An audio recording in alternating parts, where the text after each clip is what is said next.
Well, today is day 279. I have it written down wrong. It's not 278, 279 in our journey through the Word. Uh, who is this man? It's amazing as we develop our relationship with God that sometimes we step back even when we see God do great things in our life and we go, who is this? And we act surprised that after all he's done for us, we still act surprised that, why would he do this for me? Or that it was just done, or just happened to begin with. Or maybe he didn't. Maybe our expectations is we expected him to do something and he didn't. And that wasn't part of his plan in our lives.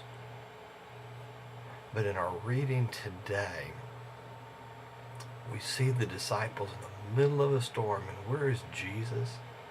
He's asleep in the back of the boat.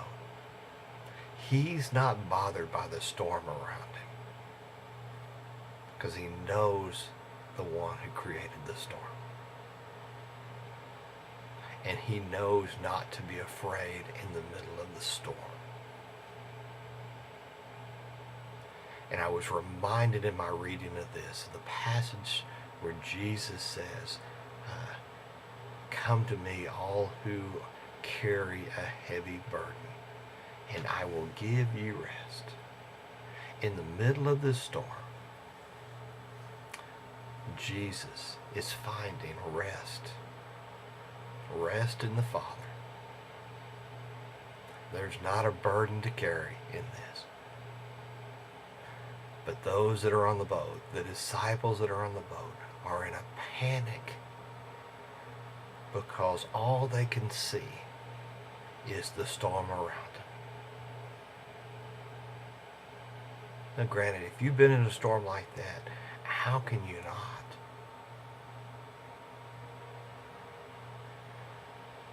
But you have to wonder, how have they lost perspective of who they're with all the miracles they have seen, all the things, all the teachings of Jesus. And they just didn't understand. Who is this man?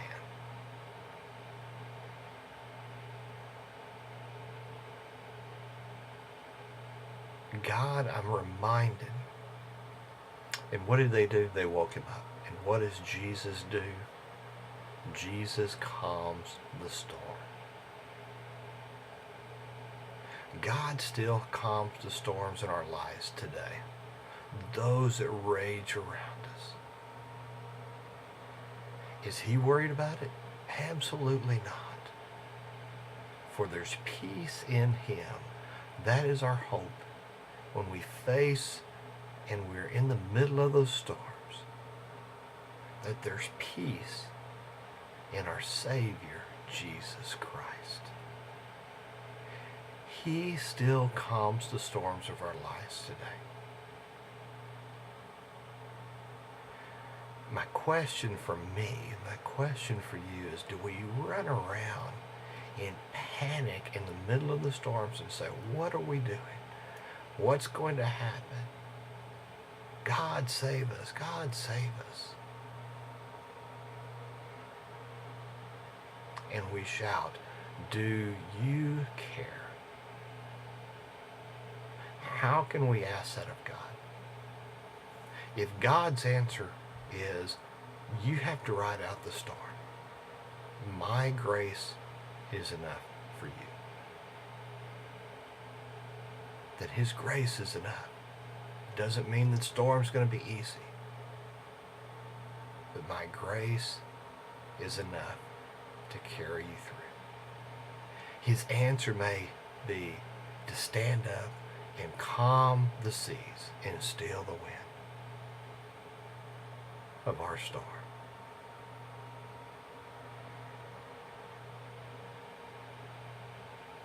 He can and he does still today. But if he stands up and says, you'd have to ride out the storm, you need to ride out the storm and trust me, for my grace is enough to sustain you through this storm.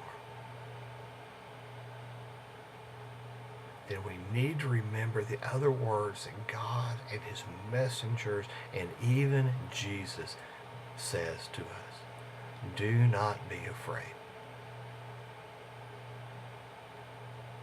I have some friends in the middle of some storms in their lives. I don't know what God's plan. I don't know where God is in answering their prayers. But I can assure you that they do not ride through this storm alone.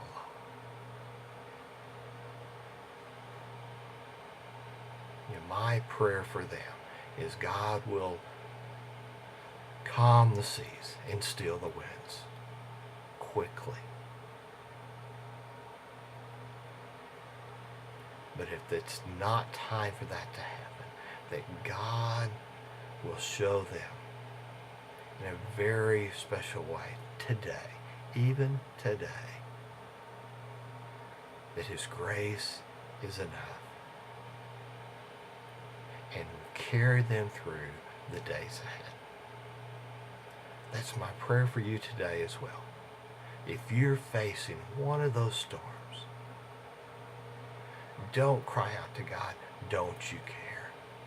Yes, yes, yes, he does.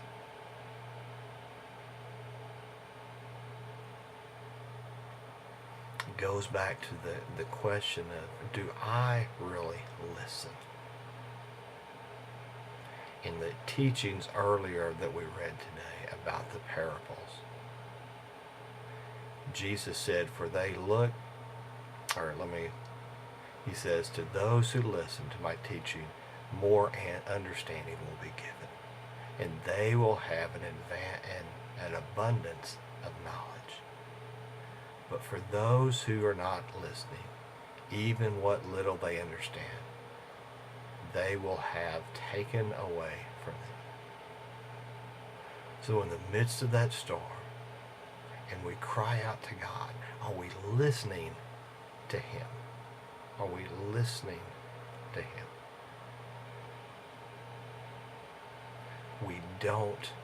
We're not in that boat alone. It may feel like the ship's about to go under. But God's in there with us. And he will take care of us. He will carry us through. My grace is enough. Remember those words today. I will see you again tomorrow as we continue our journey through the Word.